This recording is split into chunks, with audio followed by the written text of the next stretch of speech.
Assalamualaikum warahmatullahi wabarakatuh. Selamat datang di Bicara Pajak bersama saya Faris Yustian. Kemarin kita sudah berbicara tentang cara pengaktifan akses layanan e-bukti potong. Kemudian kita juga sudah mengulas tentang tutorial cara menambahkan penanda tangan bagi e-bukpot. Nah, sekarang kita akan berbicara tentang alur pembuatannya.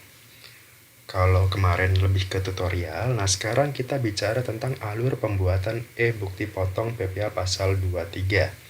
Apa saja yang harus disiapkan, kemudian alur-alur apa saja yang harus dilalui. Nah, mari kita simak tentang pembelajaran berikut ini.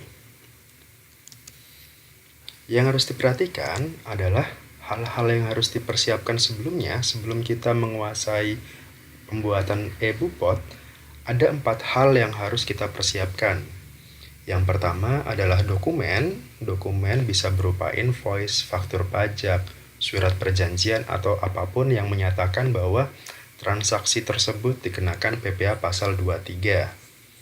Kemudian, yang kedua adalah sertifikat elektronik. Ini juga harus diajukan terlebih dahulu.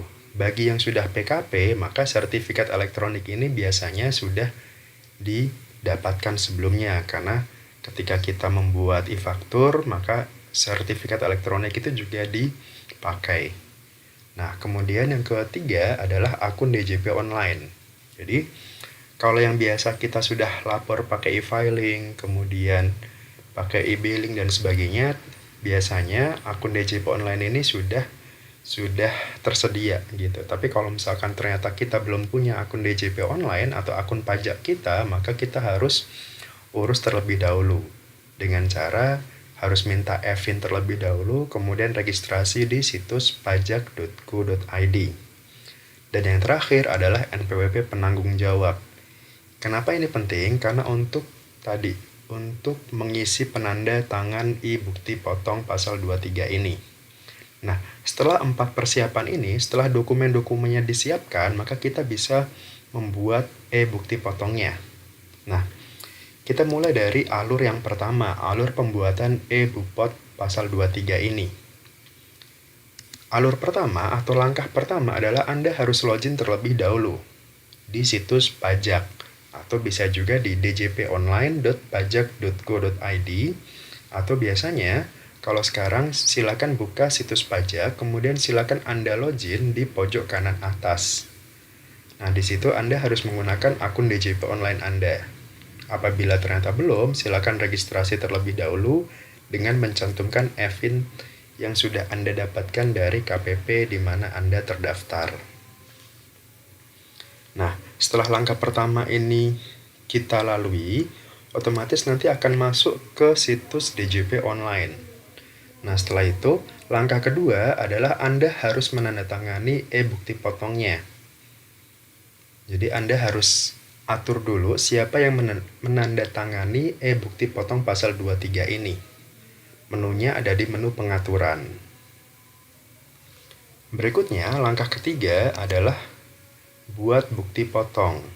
Nah, untuk buat bukti potong sendiri, itu bisa melalui langsung kita input di webnya, atau kita bisa impor atau ekspor Excel-nya terlebih dahulu. Ini biasanya dilakukan apabila ternyata daftar bukti potongnya banyak, sampai ratusan. Jadi, silakan Anda impor atau ekspor Excel-nya. Tapi kalau misalkan hanya beberapa saja, silakan Anda bisa buat langsung di webnya ini. Langkah ketiga. Nah, berikutnya langkah keempat. Setelah kita membuat bukti potong, yang harus kita lakukan berikutnya adalah posting ke SPT. Langkahnya ini hampir sama dengan e-faktur. Jadi kita buat dulu e-fakturnya, kemudian kita posting. Nah, e-bukti potong juga sama. Jadi setelah kita buat bukti potongnya, maka kita bisa posting langsung ke SPT masa kita. SPT masa PPA pasal 23. Setelah kita posting, langkah ke-5 adalah kita harus merekam bukti setoran pajaknya dengan catatan kalau SPT masa kita statusnya adalah kurang bayar. Jadi kita harus input dulu bukti potong, kemudian posting, dan Kalau misalkan ternyata ada kurang bayar, berarti kita harus setor terlebih dahulu. Kan aturannya itu kan bayar baru lapor. Nah, sekarang sebelum lapor SPT masa, kita harus lakukan penyetoran terlebih dahulu.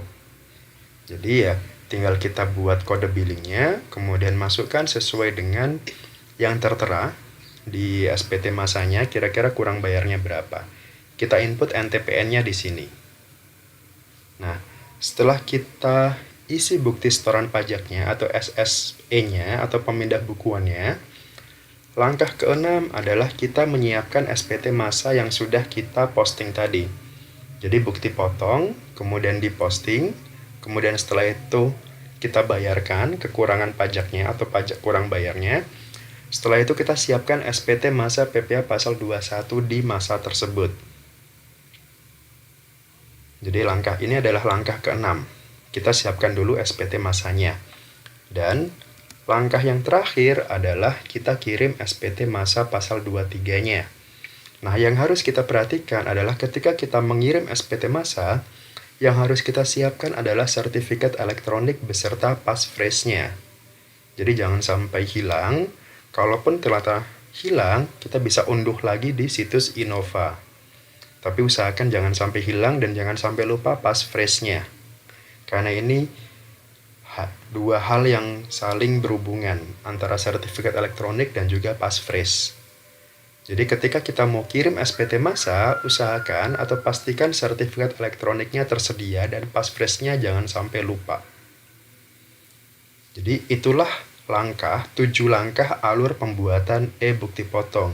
Mulai dari login, kemudian buka situs DJP online-nya, login, kemudian silakan buka penanda tangannya terlebih dahulu, kemudian kita buat bukti potongnya, setelah itu posting, setelah itu siapkan pembayaran pajaknya, kemudian siapkan SPT-nya, dan yang terakhir adalah kirim SPT. Jadi kurang lebih seperti itu 7 langkah untuk pembuatan e-bukti potong. Semoga Anda bisa memahami dengan lebih jelas. Kemudian setelah ini akan kita lanjutkan tentang cara pembuatan e-bukti potong PPh pasal 23. Apabila ada pertanyaan, silakan tulis di kolom komentar. Subscribe channel ini apabila memudahkan bagi Anda. Dan terima kasih atas waktunya. Assalamualaikum warahmatullahi wabarakatuh.